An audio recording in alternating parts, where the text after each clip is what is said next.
لأن هؤلاء يضرون إيمان المجتمع، يعملون أعمالا تظن العامة بأنهم يعلمون الغيب، وخصوصا إذا كانوا يتظاهرون بمظهر رجال الدين كما يقولون أصحاب السجادات. يكون شيخ السجادة يستقبل القبلة فيجلس على السجادة ويتظاهر بمظهر رجال الدين كما يقولون، ثم يقع في هذه الأمور في دعوى الغيب، وعامة الناس تنظر إلى هذا المظهر، وربما يصلي أحيانا أو يدعي أنه يصلي في مكة والمدينة وهو جالس في مكان نائم في إفريقيا وآسيا، وربما يملأ الإبريق ويوضع بجانبه إذا دخل الوقت ولا يرى إنه يتوضأ، لكنه يتوضأ سرا والماء لا ينقص في الإبريق، ثم يسافر فيصلي في مكة والمدينة فيرجع حالا والناس لا يشاهدون. هكذا يتلاعب مشايخ الطرق بالعوام، والناس تصدق، وربما يظن بعضهم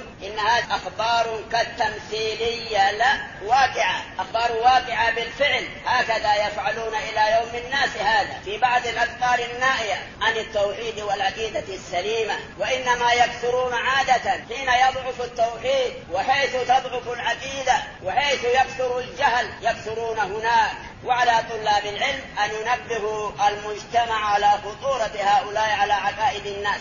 ذلك الذين يكتبون الطلاسم والأباجيل أرسموا يسمونه خاتم سليمان، يكتبون في ورقة بيضاء ويلفون ويربطون بالخيوط، وربما جلدوا كالكتاب وعلقوا في أعناق الناس، في أعناق الأطفال والنساء وأشباه النساء من ضعفة الرجال إيمانا، فتعتمد الناس على هذه التمائم والأباجيل وخاتم سليمان لتحفظهم من عيون الناس ومن السحر ومن تسلط الأعداء. كل ذلك من أعمال الشياطين وأولياء الشياطين، يجب التنبيه على ذلك من طلاب العلم.